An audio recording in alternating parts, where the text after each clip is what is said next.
Tienes palabras de vida eterna. ¿Dónde más iré, Dios? ¿Dónde más iré? Tienes palabras de vida eterna. Leemos el Salmo 2. Dice así la Biblia: ¿por qué se amotinan las gentes y los pueblos piensan cosas vanas? Se levantarán los reyes de la tierra y príncipes consultarán unidos contra Jehová y contra su ungido, diciendo: rompamos sus ligaduras y echemos de nosotros sus cuerdas. El que mora en los cielos se reirá, el Señor se burlará de ellos. Luego hablará a ellos en su furor y los turbará con su ira. Pero yo he puesto mi rey sobre Sión, mi santo monte. Yo publicaré el decreto, Jehová me ha dicho: mi hijo eres tú, yo te engendré hoy. Pídeme y te daré por herencia a las naciones y como posesión tuya los confines de la tierra. Los quebrantarás con vara de hierro y como vasija de alfarero los desmenuzarás. Ahora pues, oh reyes, sé prudentes. Admitid amonestación, jueces de la tierra. Servid a Jehová con temor y alegraos con temblor. Honrad al Hijo para que no se enoje y perezcáis en el camino, pues se inflama de pronto su ira. Bienaventurados todos los que en Él confían. Precioso. Oramos. Señor, ruego que usted use su palabra para orar en nuestras vidas. Ruego que me ayude a ser claro, sencillo, y lo que se predique sea en el poder del Espíritu Santo, porque el único que tiene la capacidad para impartir verdad a cada una de nuestras vidas es el Espíritu Santo de Dios. Ruego, Padre, que nos bendiga, que nos lleve a ver a Cristo, su palabra, nos edifique realmente. Y si alguno entre nosotros todavía no le conoce, que hoy sea el día de su salvación. Gracias, Padre. Amén. Vamos a hacer un repaso, ¿sí?, de la introducción del sermón anterior, porque bueno, hay personas que no estuvieron, y también para que usted recuerde. Yo había arrancado el sermón anterior de entradita nomás, animándole a usted a que ponga este Salmo 2 en la lista de cosas que leo cuando estoy desanimado, ¿sí? De la Biblia, obviamente, ¿no? Porque hay semanas que estamos así, desanimados, como decimos nosotros, de capa caída.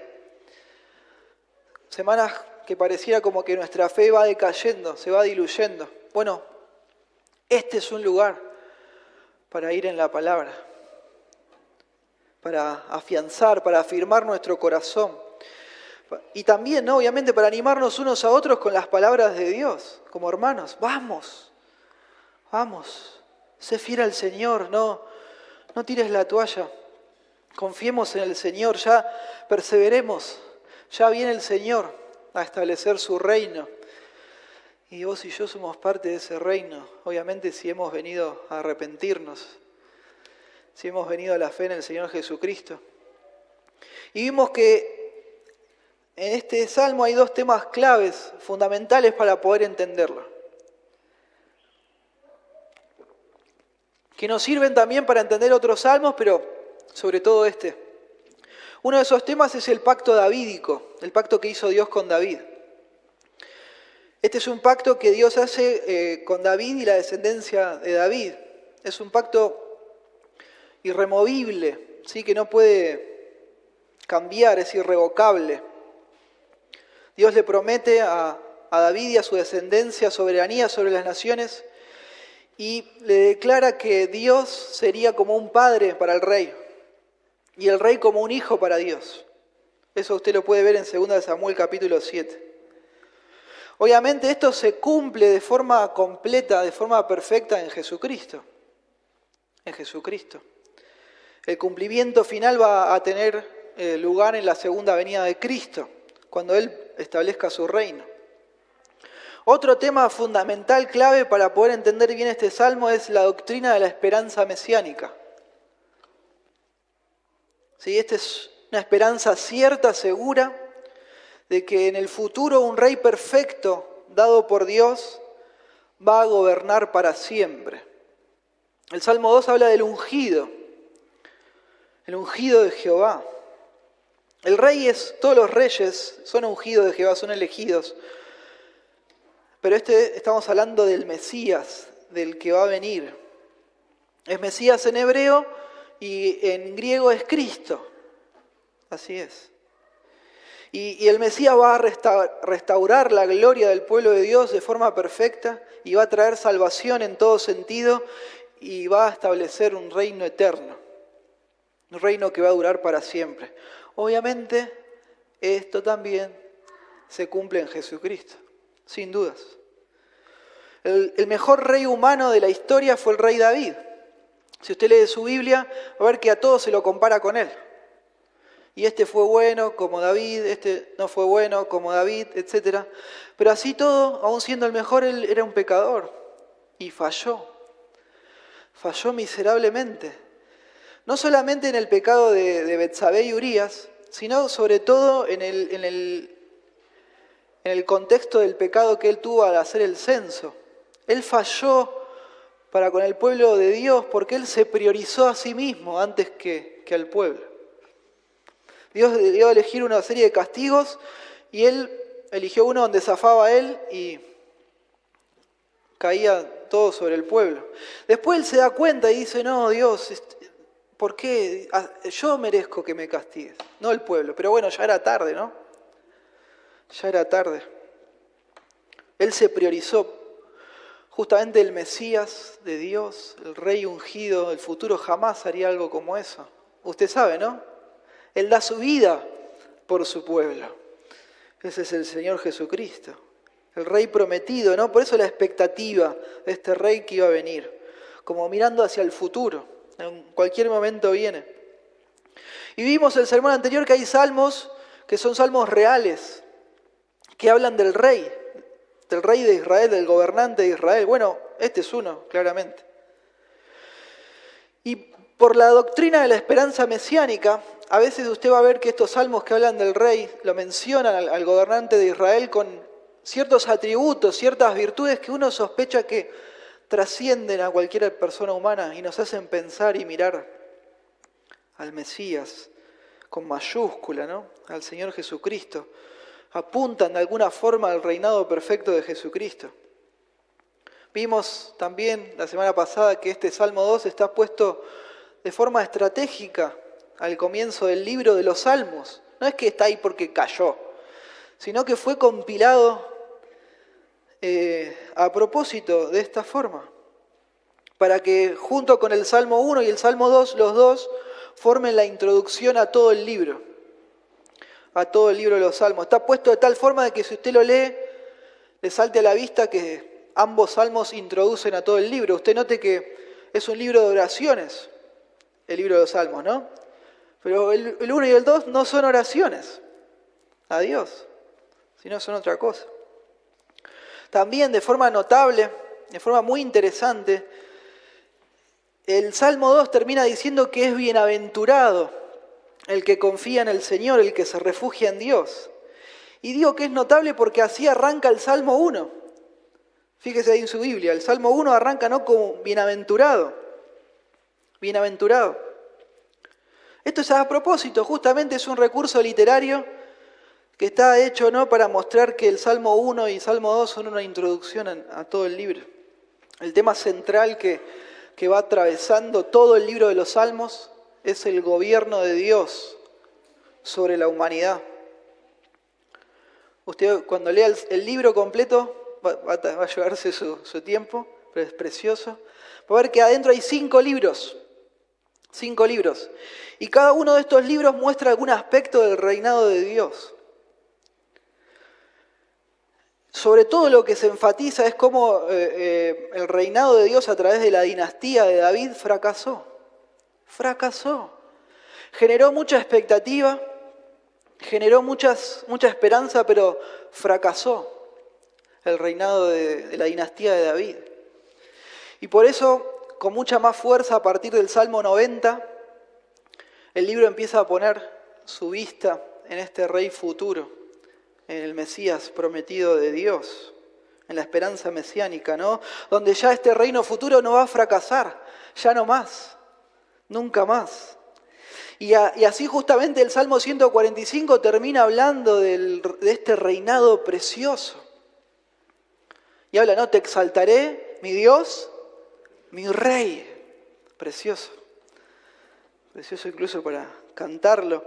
Y luego del Salmo 146 al 150 y todo como una orquesta apropiada, adecuada para semejante acontecimiento. Viene Dios a reinar. Bueno, justamente el Salmo 2, que estamos hoy, es el comienzo de todo eso. Es cuando arranca el Rey ungido de Dios. Y justamente el autor de este Salmo, ¿no? De primera, ya de una forma muy dulce, nos sugiere que debemos someternos a Dios. Y esto es notable porque ya al principio del libro se deja bien claro que Dios va a reinar. Dios gobierna. Nada ni nadie le puede hacer frente. Nada ni nadie. Entonces es sabio someterse a Él. Y usted sabe, ¿no?, que Dios ya gobierna en un sentido. Él es soberano. Todo lo que ocurre no es que a Él se le escapa de las manos, sino que Él controla.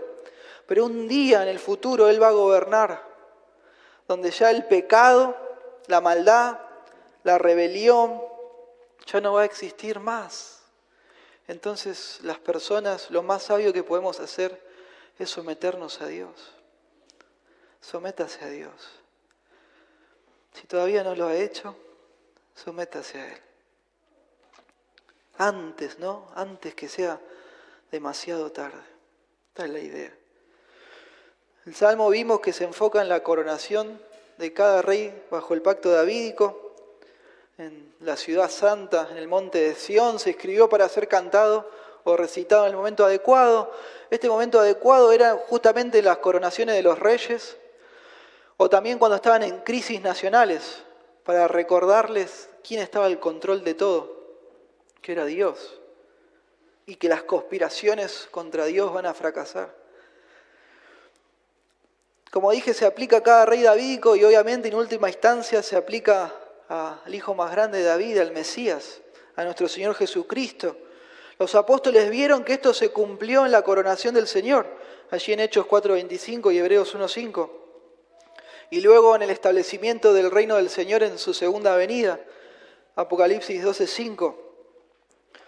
La teología de este salmo muestra a Dios como el soberano, que reina desde el cielo. Él controla a las naciones, les pone sus límites en tiempo y espacio, saca y pone reyes. Así es nuestro Dios. Y el punto, hermanos, es que Dios es el que puso al rey en el trono, en el Salmo. No las personas. Entonces no importa, no interesa qué bien o qué organizada esté un complot contra Dios, va a fracasar. Va a fracasar. Está condenado, toda oposición está condenada al fracaso. Note que la primera estrofa habla de necedad, de la necedad de las personas que están tramando ahí, dele que te dele, para sacarse de encima a Dios y a su rey. Y la última estrofa habla de sabiduría. Sabiduría. Otra vez, si Dios es el soberano, lo más sabio que podemos hacer es someternos a Él. Someternos a Dios. Entonces, bueno, el tema del sermón de hoy es el mismo que la semana pasada. Los que se rebelan contra Dios serán vencidos inexorablemente, mientras que los que confían en Él son benditos. Ese es el tema. La semana pasada vimos 2 razones, el Salmo da 4 razones. Hoy vamos a ver las últimas 2 razones. La primera de esas razones que habíamos visto es que los que se rebelan contra Dios actúan neciamente. Esto está del versículo 1 al versículo 3. Es necio rebelarse contra Dios. ¿Por qué? Porque bueno, es inútil, no va a triunfar eso. No le podemos ganar a Dios. Y también es irracional, ¿no? Porque no estamos oprimidos por Dios o restringidos, sino que todo lo contrario. Nos enemistamos con Dios sin sentido al rebelarnos. Nos hacemos enemigos de Dios y en el Salmo las naciones, ¿no?, se rebelan, se unen, coordinan esfuerzos, gastan tiempo y recursos traman y traman neciamente contra Dios. Y la segunda de las razones que vimos es que los que se rebelan contra Dios no lo afectan en lo más mínimo. Esto está del versículo 4 al 6, ¿se acuerdan? Por más unidos y poderosos y organizados que estén los que están complotando contra Dios, no lo afectan en lo más mínimo. Para nada. Sus planes van a fracasar. Y vimos, ¿no?, que Dios está ahí en su trono. Él está tranquilo. Tranquilo ahí en su trono en los cielos. Y se ríe. Se ríe, dice el Salmo. Después dice que se burla de ellos. Y está tranquilo. Y en un instante, con tan solo hablar, los turba. La idea de esto era de espantarlos, los aterra. Así dice el Salmo. En un momento inesperado. Y al final de todo, se hace lo que Dios quiere, siempre. Lo que Él ya tenía planeado. Él dice, pero yo he puesto mi rey sobre Sión, decía el versículo 6. Ahora vamos a ver las razones que restan. La tercera razón está del versículo 7 al 9. Lea conmigo. Esto está hablando el rey, ¿sí? Yo publicaré el decreto, dice el rey. Jehová me ha dicho, mi hijo eres tú, yo te engendré hoy. Pídeme y te daré por herencia a las naciones, y como posesión tuya los confines de la tierra. Los quebrantarás con barra de hierro, como vasija de alfarero los desmenuzarás. La idea es que los que se rebelan contra Dios no pueden evitar que sus planes siempre se cumplan. Y esto está muy conectado justamente con la estrofa anterior. Son muy parecidas. Esta estrofa, la estrofa tercera, con la segunda forman parte de ¿se acuerdan lo que habíamos visto? El quiasmo. Esta forma de escribir en hebreo que es para enfatizar lo que está en el medio. Bueno, ¿qué es lo que está en el medio? La estrofa 2 y la estrofa 3. Bueno, esta es una.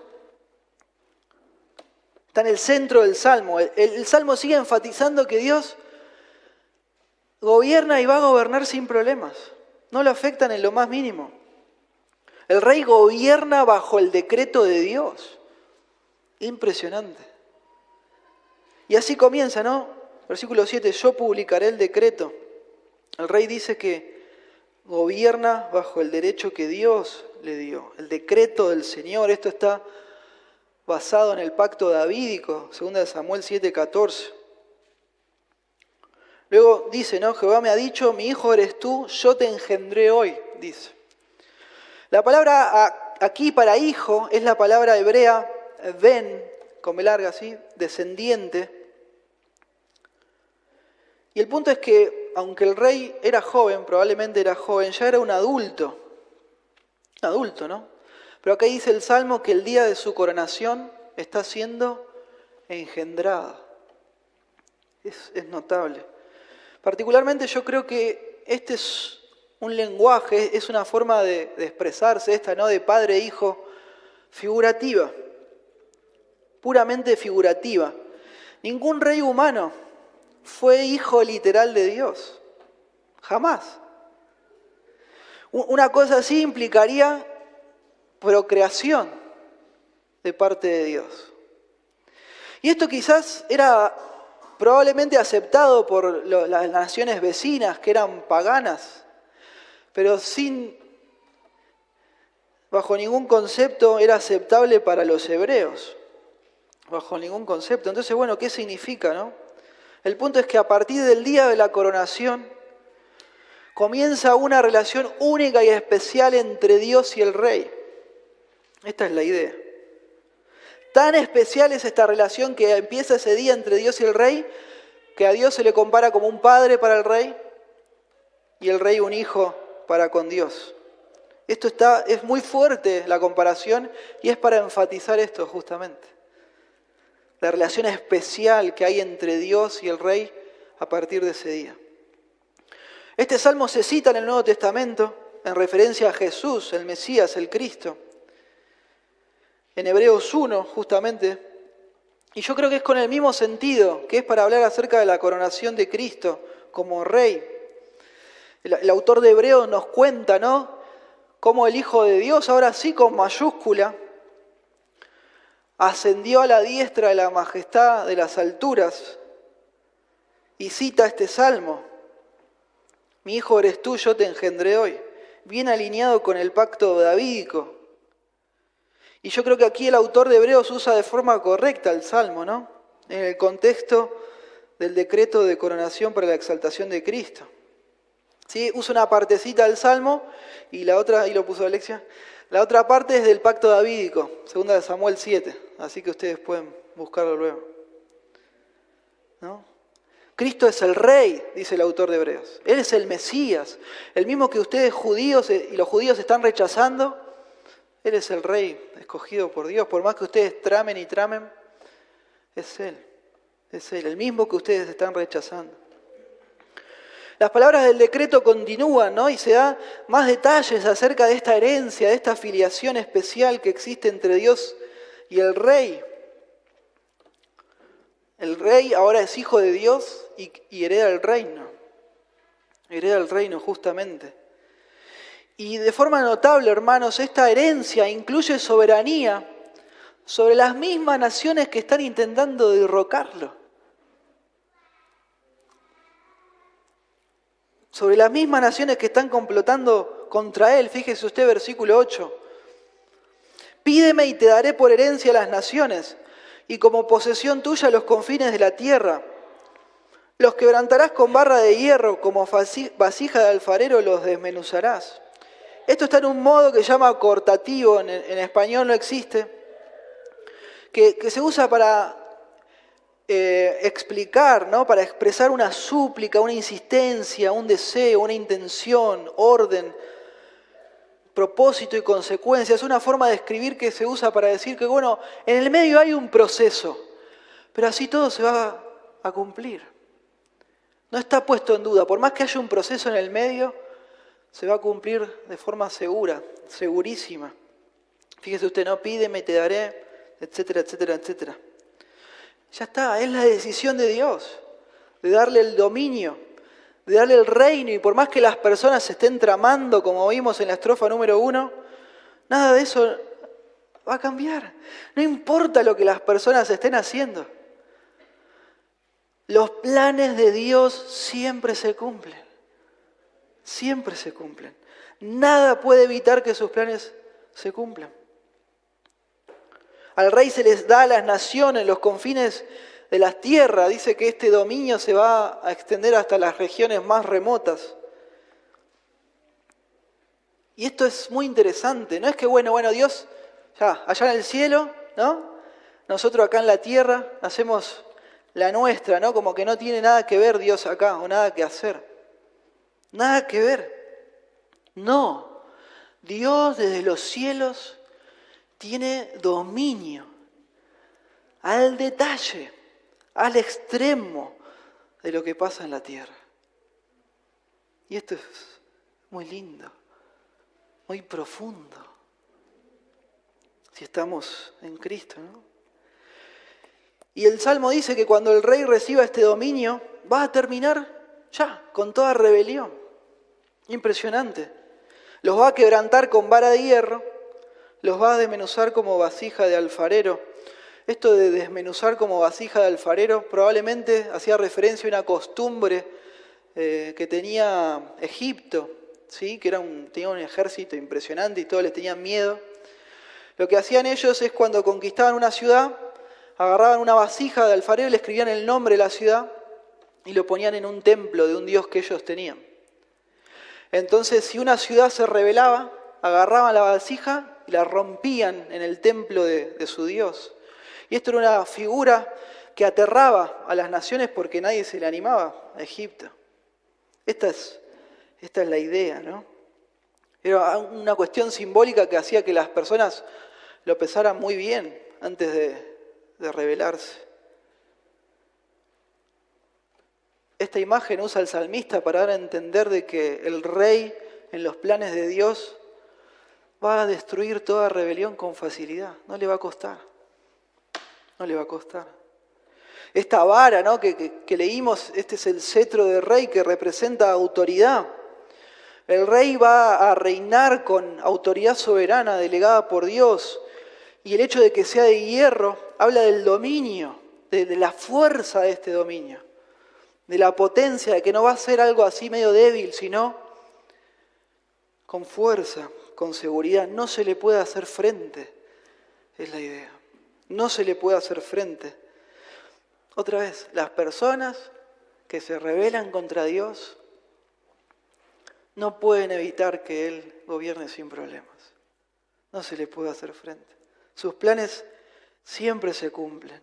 Y este es el énfasis, ¿no? Como decía aquí, entre estas dos estrofas, las personas unidas, organizadas, pueden maquinar y hacer un montón de cosas, como está pasando hoy. Pero Dios siempre se sale con la suya. Siempre. El Rey ungido de Dios gobierna sin el más mínimo problema. Entonces le animo que usted piense en esto y se consuele en Dios. Y no se afane con todas las cosas que pueden estar ocurriendo. Dios está al control y eso no cambia. Más en estos días, ¿no? Con las cosas que vemos que pasan. Sabemos, ¿no? Que los seres humanos fuimos creados para adorar. Y cuando una persona no adora a Dios, adora cualquier otra cosa. Adora cualquier otra cosa. Fuimos creados para adorar. Y si no adoramos a Dios, adoramos otras cosas, otras personas. Y si usted nota hoy la política, el Estado, los gobiernos, se convirtieron como una religión. Y ustedes lo pueden ver, ¿no? Son como dogmas de fe lo que la gente defiende. Dogmas de fe. Nunca se ha visto algo así y la manera en que la gente se aferra, la esperanza que pone en todas estas cosas. Y si uno se pone a analizar, nunca hemos visto gobernantes políticos tan malos, tan incapaces, ¿no? tan faltos de moral, de altura moral, de altura intelectual, cero nobleza, cero grandeza, así. Y no solo acá, ¿no? Sino que en otras partes del mundo también, no solamente aquí. El punto, hermanos, es que esto va a contrastar tanto, pero tanto con el Mesías de Dios, que no lo vamos a poder creer. Este es el punto. Al fin va a venir el Señor Jesucristo y va a ser blanco sobre negro. Y va a ser precioso. Tan impresionante que no lo vamos a poder creer. Va a gobernar el Señor.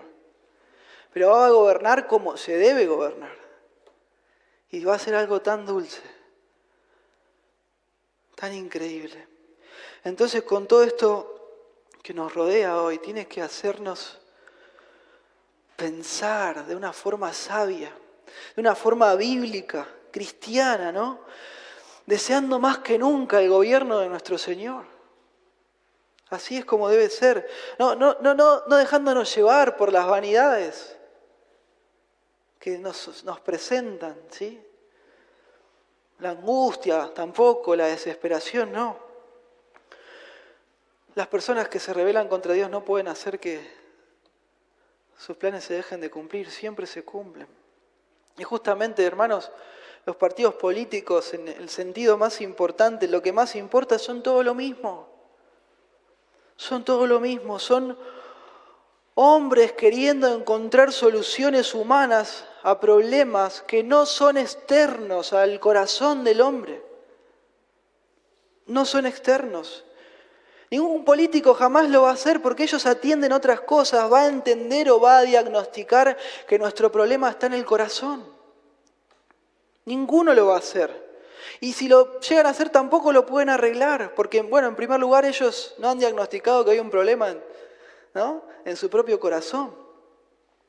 Imagínense con nosotros. Entonces más debemos esperar en Dios. Más y clamar para que el Señor vuelva, para que Él venga a establecer su reino. Cada uno de nosotros tiene que clamar, ¿no? Hay un pastor ahí en Mariano, en Carapachay, que él todo el tiempo, mensajito, Maranata, Maranata te dice. Maranata, ¿sabe qué significa? Venga Señor, venga pronto a buscarnos. Esto no se aguanta más, Señor. Venga pronto, si no, llévame pronto. Llévame pronto es la idea. Vivamos como si no fuéramos de este mundo. Porque no lo somos. No lo somos, no pertenecemos. Nuestro reino está en los cielos. No somos de este mundo, con la esperanza puesta en el cielo. En Dios, que Él gobierna desde los cielos sin ningún problema. Amén. La cuarta de las razones es la estrofa número 4. Este salmo está armado muy bien, muy parejito. Estrofa 1, versículo 1 al 3, primera razón. Estrofa 2, versículo 4 al 6, segunda razón. Estrofa 3, 7 al 9, con su tercera razón. Y ahora vamos a ver la cuarta razón en la cuarta estrofa, versículos 10 al 12. Dice, ahora pues, oh reyes, sed prudentes, admitid amonestación, jueces de la tierra, servid a Jehová con temor y alegraos con temblor, honrad al Hijo para que no se enoje y perezcáis en el camino, pues inflama de pronto su ira. Bienaventurados todos los que en Él confían. La cuarta razón es que los que se rebelan contra Dios son urgidos a arrepentirse, a someterse a Dios y a refugiarse en Él para ser salvos de una destrucción que es segura. Esta es la idea. Luego de las implicaciones que vimos antes, ¿no?, de la coronación del rey, en este salmo se da lo que se llama la instrucción del salmo, el consejo a las naciones rebeldes que están tramando con sus líderes. Se llama a las personas a actuar con prudencia, a ser sabios, a actuar con sabiduría. Fíjese usted, versículo 10. Ahora pues, oh reyes, sed prudentes, admitid amonestación, jueces de la tierra. Es tristísimo que se les pida prudencia a los líderes, ¿no?, a los jueces de la tierra, porque se espera que ellos ya la tengan, pero parece ser que es nula en este caso. Admitan amonestación, los verbos van en la misma línea, ¿no? Aprendan, reciban instrucción, sean enseñables, sean sabios, actúen con prudencia, escuchen, aprendan. Tomen decisiones que los lleven a tener éxito con Dios, en los términos de Dios. No tomen decisiones que los lleven a la destrucción. Sométanse a Dios. No van a ganar. Aunque les parezca que va así la cosa, no van a ganar. No van a ganar. Según el Salmo, ellos tienen que someterse al Rey elegido por Dios, porque eso les va a traer vida. Tienen que aceptar la voluntad de Dios, porque eso les va a traer vida. Es la idea. El verso 11 aclara, ¿no?, da más contexto. Explica mejor qué es lo que significa ser prudente. Bueno, ser prudente, según el Salmo, es convertirse en un verdadero adorador de Dios. Precioso. Del único Dios verdadero, ¿no? Y es notable que se le haga este llamado a las naciones, porque ellos ya tenían sus propias deidades. Ya tenían sus ídolos, pero ellos deben someterse al único Dios verdadero. Y así con las personas hoy, ¿no? Tienen sus dioses, sus ídolos. No pensemos solamente en lo religioso, que también hay, ¿no? Pero se puede adorar el dinero, la comodidad, los placeres, las ideologías, a las personas incluso. Y note usted que todo en este salmo tiene un paralelo, está armado así en forma de paralelo, todo, a todo, es re curioso eso. A todo se le pone un paralelo, una comparación. A todos menos a Jehová, menos a Dios, menos a Dios. Esto es precioso, está puesto adrede, a propósito para generar ese efecto. El Señor nuestro Dios es incomparable. Es incomparable. Sean prudentes, sean sabios, adoren al Dios que no tiene comparación. No tiene comparación. Y este llamado a someterse a Dios se expresa en términos de servicio. Fíjense ustedes ahí. 11. Servid. ¿no? Sirvan, esto está en imperativo, es una orden. Da la idea de que adorar a Dios implica obedecer sus mandamientos, su voluntad. Aceptar la voluntad de Dios, someterse al rey que Dios designó y servirle. Aceptar el plan de Dios es la idea. Este servicio tiene que realizarse con temor. El término acá para temor implica asombro, respeto, reverencia, adoración. Es precioso. El que teme a Dios es atraído a Dios con respeto, con amor, con asombro, por su poder, por la gloria de Dios, ¿no? Por quién es Dios y por lo que es capaz de hacer también. También. Y el punto es que Dios no es cualquier cosa. Él es santo. Y la Biblia enfatiza, no santo, santo, santo. Entonces se requiere que usted tenga temor de Dios. Temor de Dios. Alguno definió el temor de Dios de una forma muy linda, siempre me quedó grabado. Lo definió como la preocupación constante. ¿Qué es el temor de Dios? La preocupación constante de someter y agradar a Dios con cada aspecto de la vida. Lo que pienso, con lo que digo, con lo que hago. Ese es el temor de Dios. Un comentarista sugiere que el temor de Dios es como una línea continua que va progresando y que vamos incorporando más cosas a medida de que tenemos más conocimiento de Dios, más detallado de quién es Él, de cómo es Él. Y él sugiere que empieza con un terror, progresa, pero no deja de ser, sino que incorpora pavor, temblor, asombro y sigue en la sorpresa, la reverencia, una devoción, luego una confianza y una adoración. Eso es temer a Dios. La segunda parte del versículo da más claridad, ¿no? Dice, alegraos con temblor. Parece medio contradictorio, ¿no? Alegraos con temblor. La idea de alegrarse es dar de un grito de gozo. Un grito de gozo. Y esto es porque es un servicio espiritual. Es con el corazón. De verdad. Es algo que te pasa por adentro. Servir al Señor, seguirlo. No te da lo mismo. Es desde adentro, no es algo externo. Nomás, bueno, me aprendo lo que tengo que decir en la iglesia, aprendo cómo hablan los hermanitos y listo, me mezclo fácil. No es algo externo, es algo que pasa por adentro. Por adentro, no es de apariencia y ya está, no es para hacerse ver, no es algo fingido, es algo interno. Ese yo observo y justamente el texto se presta para esto, ¿no? Cuando cantamos ahí. Y no todos tenemos que hacer igual, porque algunos estamos acostumbrados a levantar las manos, otros no, y eso está perfecto, pero usted sabe, ¿no? Hay personas que están directamente en otra. Van, vienen, como si... Y es tristísimo, es tristísimo. Tenemos que saber delante de quién estamos, delante de Dios. Usted y yo estamos delante de Dios y lo amamos con el corazón y nos asombramos porque estamos en Él. Porque somos parte de su familia, no nos da lo mismo cantar o no cantar, leer la Biblia o no leerla, o estar mirando a ver cuándo termina, hablar de Isaías y me voy para casa. No, estamos delante de Dios. Cantar a Dios no me puede dar lo mismo, no me puede dar lo mismo.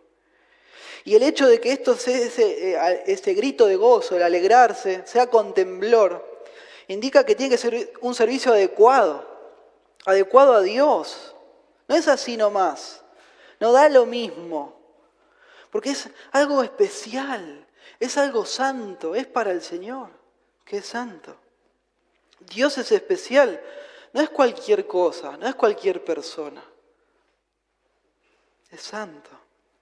Entonces tiene que haber un equilibrio, ¿no? Entre pasión y asombro. Temblor y asombro es la idea.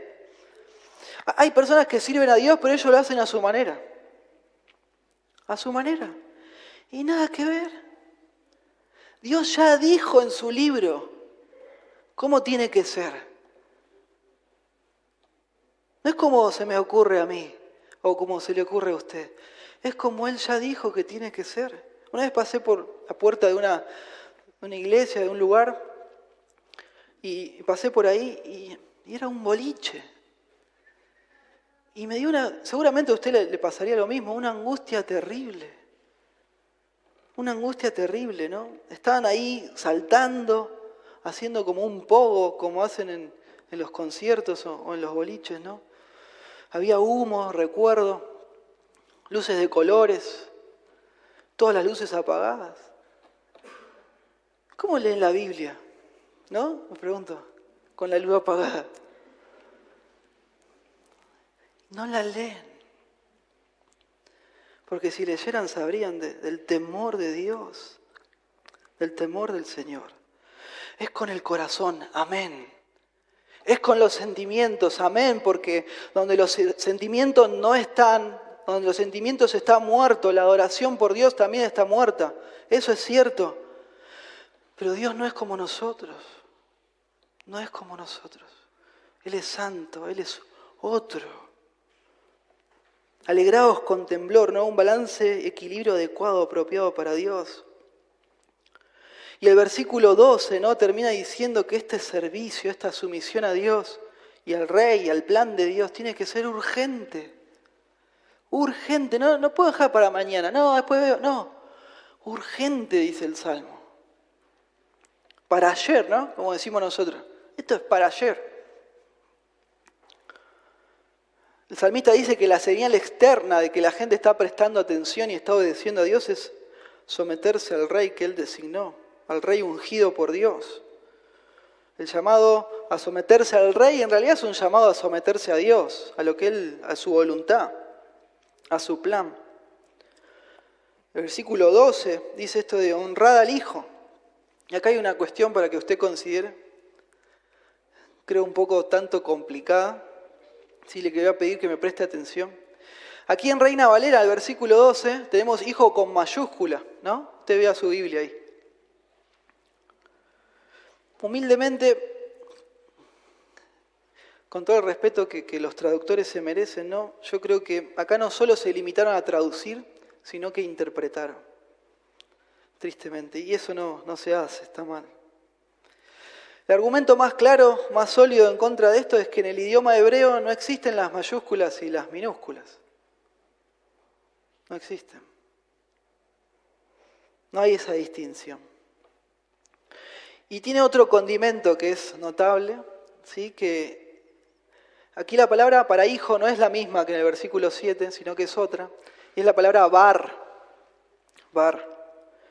Y en hebreo la palabra bar no significa hijo, no, sino que significa con sinceridad, significa honestamente, es la idea. En arameo la palabra bar significa hijo, en otro idioma, pero bueno, el Salmo usted sabe, ¿no? Ya vimos, está escrito en hebreo, entonces está este obstáculo, ¿no? Algunos dicen, bueno, se escribió todo el Salmo en hebreo, pero esta sola palabra la escribieron en arameo porque como que es un mensaje a las naciones vecinas que están intentando rebelarse y ellas hablan arameo. Bueno, medio rebuscado, ¿no? Ese argumento. Pero si pongo hijo o no pongo hijo, la verdad que no cambia el sentido, el énfasis de lo que se está queriendo hablar. Pero no hay razones para escribir hijo y con mayúscula. Para escribirlo con mayúscula no hay razones para hacerlo. Entonces el punto a lo que quiero llevarles es que acá no hay ningún significado oculto o secreto, ¿sí? Este es el punto. Se está hablando del Rey y ya. Que todos sabemos, ¿no? Que gracias a la doctrina de la esperanza mesiánica, ¿sí? De forma final nos hace pensar en el Hijo de Dios, en Cristo, ¿sí? El Mesías que va a venir. Pero es por la doctrina de la esperanza mesiánica, no porque haya un mensaje oculto o secreto en el pasaje. Versículo 12 dice, honrad al Hijo, para que no se enoje y perezcáis en el camino, pues se inflama de pronto su ira. La pregunta es, ¿quién es el que se enoja? Bueno, yo creo que, o el rey o Dios, yo creo que es Dios el que se enoja. Creo que el sujeto de la oración es Dios. Por lo que dije recién, y porque note usted que ya en el Salmo se habla de que Dios, ¿no?, se enoja, que los va a turbar en su furor. Ya se hizo referencia a Dios y la sumisión que el Salmo exige a fin de cuentas es a Dios. Dice, honren al rey para que Dios no se enoje y los destruya, ¿no? Cualquiera sea el caso, el fin es el mismo, ¿no? El rey vence la rebelión, pero el que da la victoria, el que controla todo es el Señor, es Dios. Y rebelarse contra uno es rebelarse contra los dos, es la idea. Pues se inflama de pronto su ira. Esta frase no aporta la idea de la mitad de camino que vimos antes. Otra vez, esto nos hace entender y despertarnos de la urgencia que esto tiene. Que no es para después, es ahora. Esto de repentino, así de repente parecía que está hablando de un descontrolado, ¿no? Pero no olvidemos que el texto está hablando de Dios. De Dios. El Señor no es un déspota. No es un iracundo, un descontrolado. Y no, nada que ver, ¿no? Y aunque uno de los atributos de Dios es su ira, nuestro Dios, el Dios de la Biblia, es un Dios de ira, la Biblia no tiene problemas en ocultar o minimizar esta idea. La Biblia también aclara que Él es lento para la ira. Amén. Él es lento. Es una ira bajo control, pero es una ira apropiada para la maldad y para la rebelión de estas personas que están tramando y tramando. El punto es que nos demos cuenta del peligro que es estar en contra de Dios. El sentido de urgencia es urgente arrepentirse. La paciencia de Dios no es debilidad. Esta es la idea. No es que Dios es perezoso. Tampoco es que Dios es injusto o indolente, no. En Dios hay un balance perfecto. Su ira no es descontrol, como tampoco su misericordia es sentimentalismo. No es así. Cuando llegue el momento de actuar, Dios va a actuar. Dios va a juzgar y va a pasar. Y lo más triste es que va a ser espantoso. Va a ser terrible. Y el punto, hermanos, es que ya va a ser tarde para arrepentirse. Va a ser muy tarde para apaciguar a Dios. No va a poder apaciguar a Dios. Ya no se va a poder. Dios, bueno, después lo veo, ¿no? Después lo veo. Yo tengo tiempo. Yo la manejo, ¿no? Nada que ver. No manejamos absolutamente nada. Usted no controla ni maneja nada. Es Dios. Los que se rebelan contra Dios son urgidos a someterse a Él y a refugiarse en Él para ser salvos. Esta es la razón. El Salmo termina con una bendición preciosa, muy dulce para todos los que confían en Dios. Fíjese usted, bienaventurados todos los que en Él confían. La traducción más apropiada es refugiarse. Bienaventurados todos los que se refugian en Dios. Quizás el traductor puso así porque, bueno, uno se refugia, ¿no?, en aquello en lo que uno confía. ¿No es así? Me da seguridad, me da protección. Y otra vez lo que siempre decimos, ¿no? Ay, qué lindo sería llegar al cielo. Ahí estaría tranquilito ya, seguro. Bueno, ¿de dónde fue arrojado Satanás? Del cielo. Entonces no se trata de estar o llegar al cielo, sino se trata de estar en Cristo. En Cristo. En Cristo donde usted y yo vamos a poder estar de verdad tranquilos, refugiados, seguros. No hay otro lugar, no hay otro refugio aparte de Cristo. No existe. Había un pastor que decía, no hay peor lugar y peor situación en toda la historia de una persona que estar delante de la presencia de Dios en el juicio final y sin Cristo. Es en Cristo donde usted está seguro. Donde usted tiene los pies sobre la roca y nada lo puede mover, porque está seguro en las manos de Dios. Esta última parte, ¿no?, se da como un paralelo de todo lo duro, porque es bastante duro todo lo que viene diciendo, como para tener un equilibrio. Si se rebelan van a perecer, pero si se refugian en Dios, son benditos, dice el salmista, son benditos. Es sabio someterse a Dios porque Él ya definió, hermanos, que va a terminar con toda rebelión y va a gobernar para siempre el mundo con sus benditos. Con sus benditos. El Nuevo Testamento, ¿no?, muestra esta idea y muestra al Señor Jesucristo exaltado en gloria. El Mesías, el Hijo de Dios, ahora sí con mayúscula. Y igualito, de la misma forma como hacían las naciones paganas con los israelitas, hoy el mundo quiere deshacerse de la autoridad del Hijo de Dios, sacarse encima a Dios y al Hijo de Dios. Y el autor de Hebreos justamente nos recuerda el punto de este salmo y se lo recuerda a su audiencia. Miren que el Mesías va a terminar con toda rebelión y va a establecer su reino. Dios los está urgiendo a que se arrepientan y que confíen en Él para ser salvos.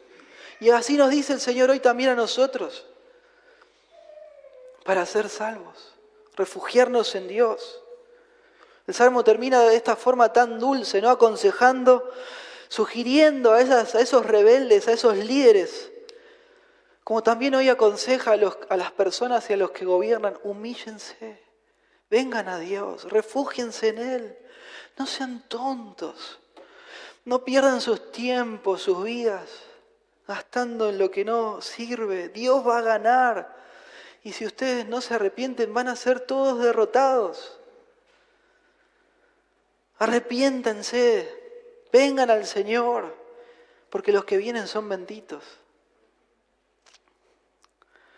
La primera estrofa habla de necedad, la última habla de sabiduría y felicidad. Sabiduría y felicidad. Y así arranca el Salmo 1, ¿no?, hablando de sabiduría y felicidad, de lo sabio y lo feliz que es vivir para Dios, de que usted esté conectado con Dios.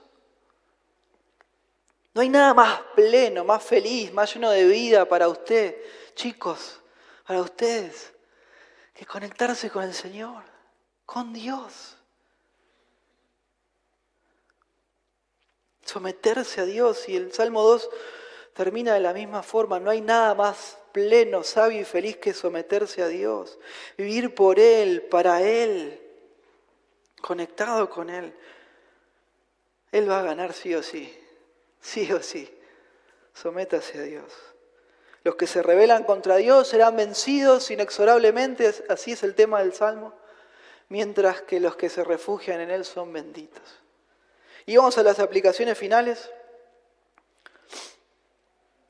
Es interesante notar que cuando se armó este salmo, cuando se compiló, ¿sí?, se escribió, muy probablemente lo haya escrito David, pero el libro de los salmos se armó muchos siglos después y se pusieron los salmos, como yo les conté, con un orden, de forma estratégica. Bueno, cuando se compiló el libro de los salmos por el juicio de Dios, no había ningún rey en el trono de Israel. Habían pecado contra Dios y Él les había castigado. Entonces poner el Salmo en este lugar fue para animarles a los que lo leían, el libro completo, de que Dios igual estaba reinando y gobernando y un día va a reinar para siempre, para llenarle de paz. Este Salmo 2 es muy citado en el Nuevo Testamento, porque los primeros cristianos en un contexto de mucha adversidad encontraban paz y seguridad en leer y meditar en este Salmo. Bueno, al final de todo Dios va a vencer, va a vencer. Y si usted lee e investiga la historia del cristianismo también, muy usado por nuestros hermanos a lo largo de la historia. Muy citado, muy usado. Y así debe ser para nosotros hoy. Así debe ser para nosotros hoy. Con todo lo que está pasando, como hablamos, no solo en Argentina, cómo nuestra cultura abandona año tras año y cada vez más los valores y los principios cristianos. Impresionante. Hoy desde las universidades sale la idea de que por culpa del cristianismo estamos como estamos.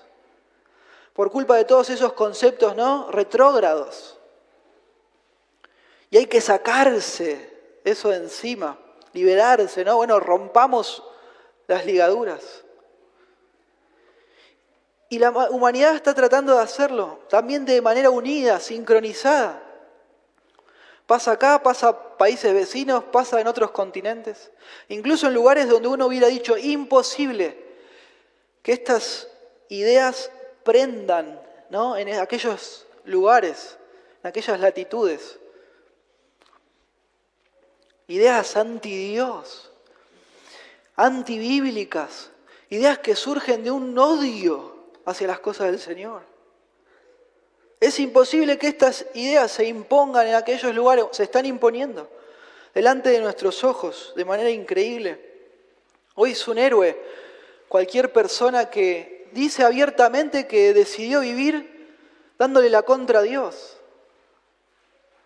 en contra de lo que Dios dice en la Biblia. Y se lo felicita, ¿no? Qué bárbaro, qué honesto, qué valiente, qué fenómeno. Y cualquiera, por otro lado, ¿no?, que dice, yo creo en Dios, se lo censura. Yo estoy aferrado a Jesucristo, chao, se los borra del mapa. Y parece, ¿no?, que van ganando los malos, como que parece. Por eso, hermanos, es tan necesario que nosotros, creyentes de verdad, que hemos venido al Señor, que nos refugiamos en Cristo, que nos animemos, que nos consolemos unos a otros con las palabras que dicen en este salmo. El Señor va a ganar, está asegurado, Él gobierna y Él viene pronto a reinar para siempre. Para los que somos creyentes verdaderos, este salmo tiene que ser de mucho consuelo. El antagonismo, ¿no?, la lucha que existe, que el mundo en general le hace a Dios, en contra de Dios y en contra de su pueblo, se va a terminar. Va a suceder, así va a pasar. Tiene fecha de vencimiento. El resultado no está en duda, aunque por momentos pareciera que sí. Entonces, los que conocemos al Señor, fortalezcamos nuestra fe, nuestra confianza en el plan de Dios. No va a fallar y nosotros somos los benditos de Dios por su gracia, por su misericordia. Él viene pronto a terminar con toda la maldad, con toda la rebelión y a gobernar para siempre. Precioso. Hay momentos, ¿no?, en la vida cristiana cuando comprendemos una doctrina, pero no cuando la entendemos, sino cuando, ¿no?, la asimilamos, como cuando la internalizamos, cuando decimos nosotros, cuando nos cae la ficha. Podríamos decir que esos momentos en la vida cristiana, hasta podemos decir que son un antes y un después. Bueno, uno de esos momentos, hermanos, es cuando uno de verdad internaliza la doctrina de la soberanía de Dios. De que Dios está al control, de que Él es el Rey.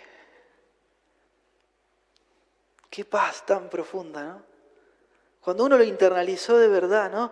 Y ahí ya uno se da cuenta que no tiene que estar renegando, peleando, ¿no?, porque tal o cual no hace lo que yo quiero que haga. No, ya está. No, bueno, pero vos decís eso porque a vos no te importa nada, ¿no?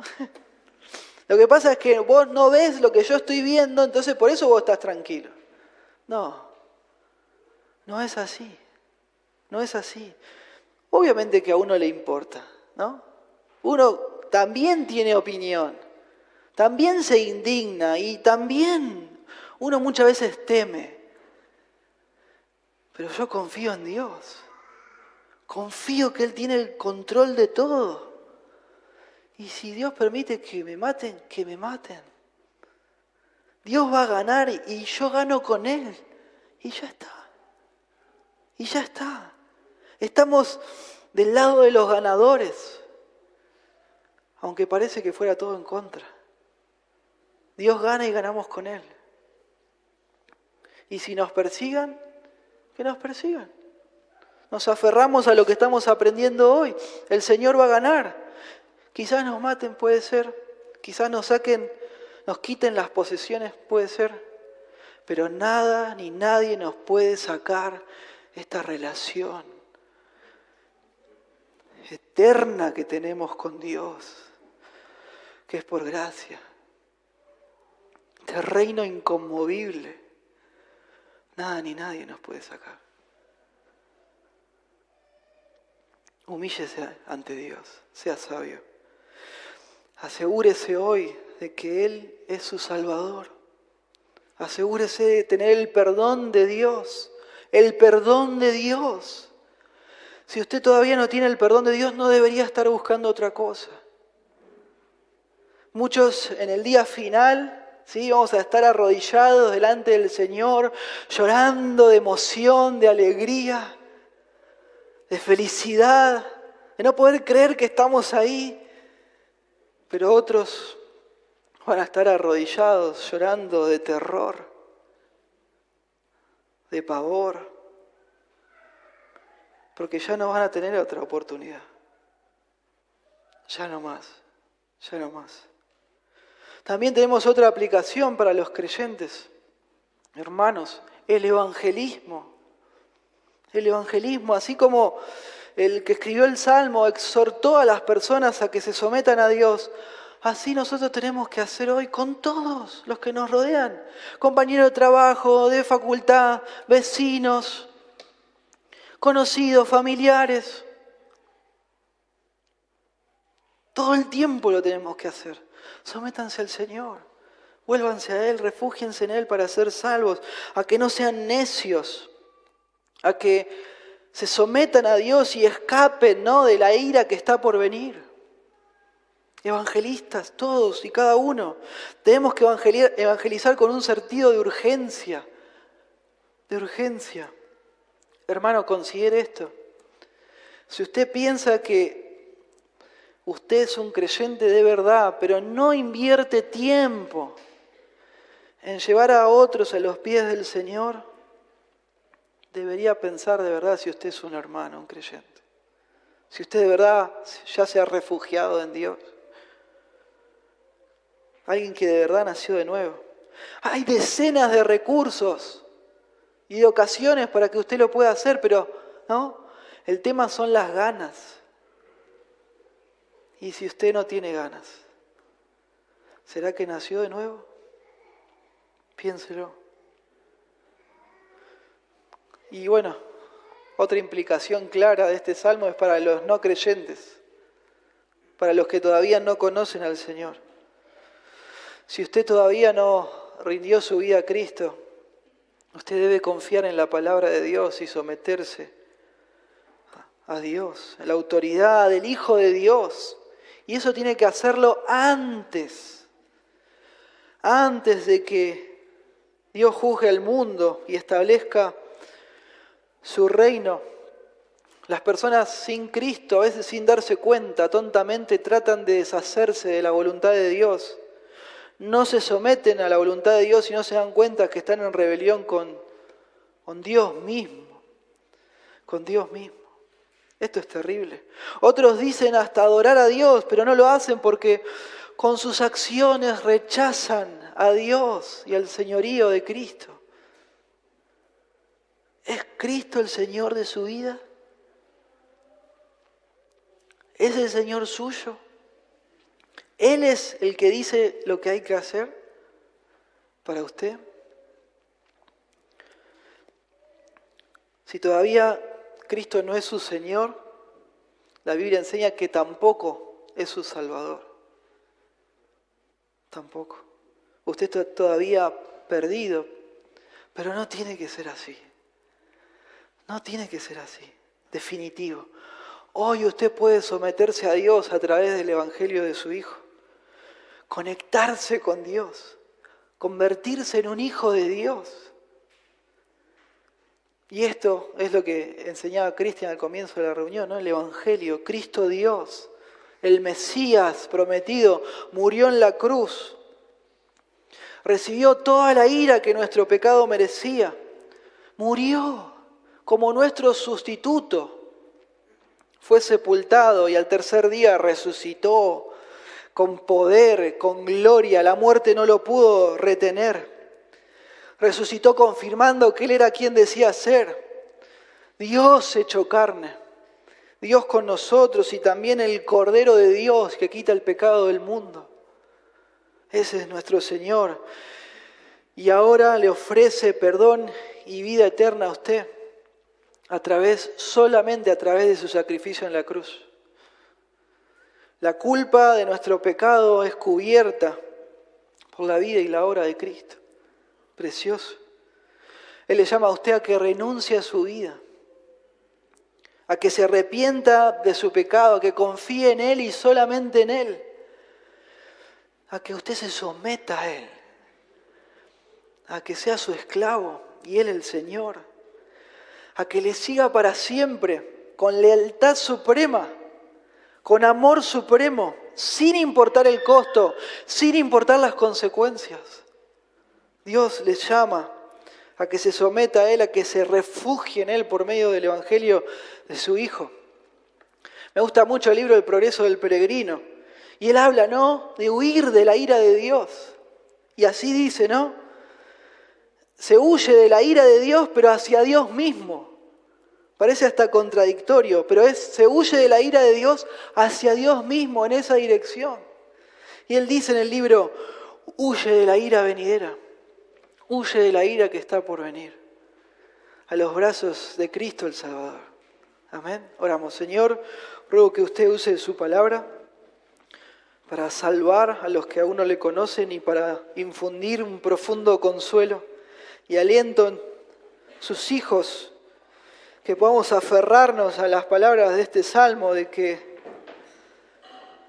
por más que pasen un montón de cosas a nuestro alrededor, al final usted va a ganar y se va a hacer lo que usted ya tenía planeado. Ayúdenos a consolarnos con esta verdad y a animarnos unos a otros con esto y a descansar en sus brazos y a ser usados por usted para el beneficio de los demás. Lo alabamos, Señor, lo exaltamos. Amén.